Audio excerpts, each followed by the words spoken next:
Hello everybody, so we're going to do exactly what several of you called for. We're going to fly this on 4S as hopefully the thumbnail indicates, and we're going to do it on two different batteries. And the reason why I bring up these two different batteries is I recently covered the Coddar batteries, but I hadn't flown them a lot on the 650s. I did most of my flights on a 2S 450 milliamp battery, and that's not proof enough. It was just an introduction to batteries, but I think there's something in this flight footage that we can take from those Coddar batteries versus the RDQ batteries. First, let's weigh them up. The RDQ battery weighs just under 60 grams, and the Coddar battery weighs substantially more at 76.5 grams. So I did not retune this at all. I left it on the same profile. I actually only found one profile was different than the defaults, and I think it could use a little bit more tuning on 4S, but I think I flew pretty well, considering it was also the same PID profile I flew on 3S. You'll hear some oscillations, and my props are a little bit more beaten up. You may have noticed in the quick intro of the video that I was missing the antenna tubes. I lost one in a crash somewhere in the yard, and I decided to just go ahead and take the other one off.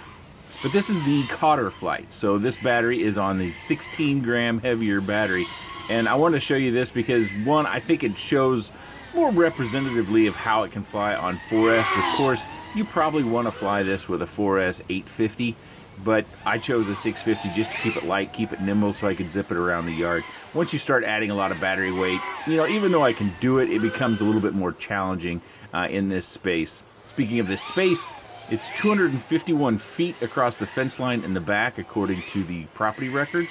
So that gives you some idea of the distance. It does kind of fan out. You can probably notice from the punch outs that we're in a cul-de-sac, so it narrows in the front and it gets wider in the back. So as we get closer to the house, it's not nearly that wide. So keep that in mind if you're trying to calculate distance or something like that. But this seems like it's a pretty zippy little 4-incher on the 650, and we're getting good punches. And we got our first low battery warning there, which that will become important later on because I'm going to show you a flight on the 650 milliamp RDQ battery. The RDQ battery, Tyler, the owner of RDQ, has publicly stated on Facebook that the RDQ batteries are made by G&B. Are they the exact same construction and formula and all the things that make a battery? I don't know. Only G&B can probably tell us that. But these Coddar batteries are definitely different, and you're going to see it right away when we start that RDQ 650 flight. But this flight's going to go on for about 3 minutes and 30 seconds, I think it is. I go too long. I drain the battery a little bit too far. I tend to do when I'm having fun. So you probably want to shave off 10 to maybe 15 seconds off the flight time you see if you're flying it on the same battery. Of course, if you don't have a Coddar battery, which I think they're still only really sold on Amazon, and I don't know about Amazon internationally if they're sold, but I'll put a link down in the video description to the Coddar store on Amazon, and then you can, maybe in your country, it will pan out to where it forwards you over to the Coddar store for Amazon in your country. I'm not certain of that, but they're not cheap batteries. They're definitely a premium battery, and they could be under labeling them, so to speak. This could be a 750, but I'm pretty certain it's not an 850 because 850s are substantially larger than this 650, but it could be a 725, who knows. And maybe the 650 from RDQ is undersized. I'm not certain of those. They look and they feel just like the G&B labeled 654S batteries, so something to keep in mind there about the different sizes, shapes, and performance of batteries. Battery companies do all sorts of things to get the performance values out of them when it does come to battery testing on those expensive devices to where they can come out on top, but I think Bardwell has a pretty good way of performing those tests in order to circumnavigate that sort of labeling issue. You know, C rating on batteries, it's not a unit of measurement. It can be all over the map, so don't use C rating as a basis for performance because it doesn't pan out that way. We're getting relatively near the end of the flight. You can see there we got 3 minutes and 36 seconds. I should probably be landing right now. I'm going to go for a little bit more of a half tour around the yard, and I can see that I'm getting really low there, down to 320, I think I saw, volts per cell. And it finally dawns on me that that low battery is dead center on the screen, and I land it. Now this is the RDQ battery flight, 650, and pay close attention. We're going to do our typical takeoff between the two trees. We're going to circle around, and we're going to give it a punch. Oh, already battery warning. And I actually flew the RDQ batteries because I have more of them. I'd like to get more of the Coddar batteries, but I haven't yet. And that was something that I noticed right away. I did feel like because there was less voltage, working voltage, that I could fly a little bit smoother. I didn't feel like I was racing around quite as bit. I felt like I was a little bit more under control and at ease. But it's something to take note between the two batteries. If you're looking for performance and a 650, I think this would be a really good match for the ER349. You may agree, you may not. Let me know down in the comment section on what size battery you fly on yours. The ER349 has actually got another model, and it's like GT349. It's essentially the same. The ER349 was kind of a partnership between Diatone, Eachine, and I think it had a TBS VTX in it as well. So I think this battery, the Coddar 654S, would really be a good match for that particular quad.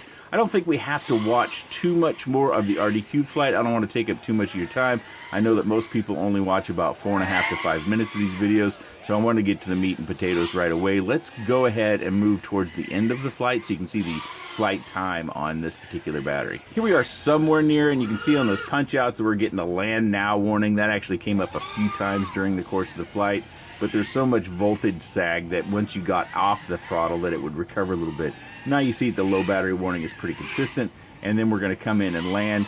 We're going to have a flight time of around 3 minutes, so not a lot longer, but the voltage was a lot more consistent throughout the flight. Let me know what you think about these two batteries, and as I ease it finally back down to the ground, we've got 3 minutes and 4 seconds, and we come back to the standard view, and we see we have 3.63, so a lot of voltage sag.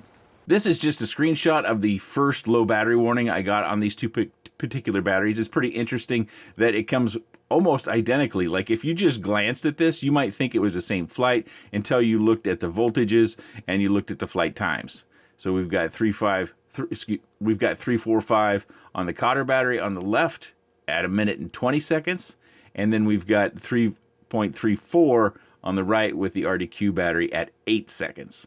So that's pretty dramatic. Of course, as I said, for this particular quad, I think a larger battery than a 650 would be more appropriate, but this is what I chose to fly it on. And this last screenshot here, this is just the point where I think I should have landed this battery to give you another estimate of flight time. I had just come around those two trees in a hard turn, and we see we've got low battery warning. We see we've got 3.37 volts. I think when we back off that, it would come in pretty close to 3.5 volts.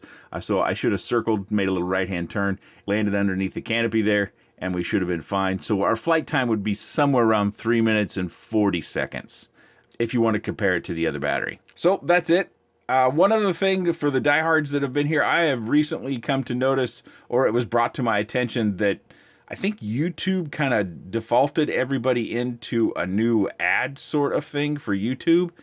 And there's a lot more ads, so I went through and I didn't go back through all the videos and start to change all the how it's monetized for the ads. But I did take out, I think it was a mid-roll, and then I unchecked a couple of other boxes to decrease the amount of ads. I know that'll decrease revenue in the channel, and that's not a big deal. It's not what I'm after. If the channel creates a little bit of revenue that allows me to buy parts to do builds, like the Hornet HD, and I've got the Whirligig. This will be a DJI with those new motors that are from RC and Power. Get that into focus. So we've got some RC and Power 1507 3800 kV motors, and we are using that Z's flight stack, so that should work out quite well. This frame is from Newbie Drone. I know that's not highly accessible to everybody internationally, but it was one of the frames pointed out in the comment section of a previous video, and I thought the name sounded fun and the frame looked pretty good, so we're gonna give it a try.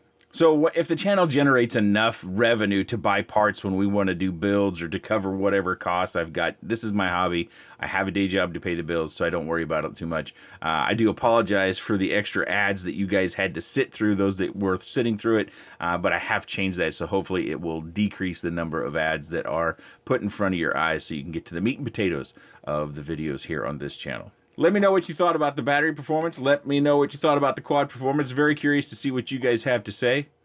If you have any other comments, questions, suggestions, or otherwise, please let me know in that section down below. I appreciate your time, and thanks for watching.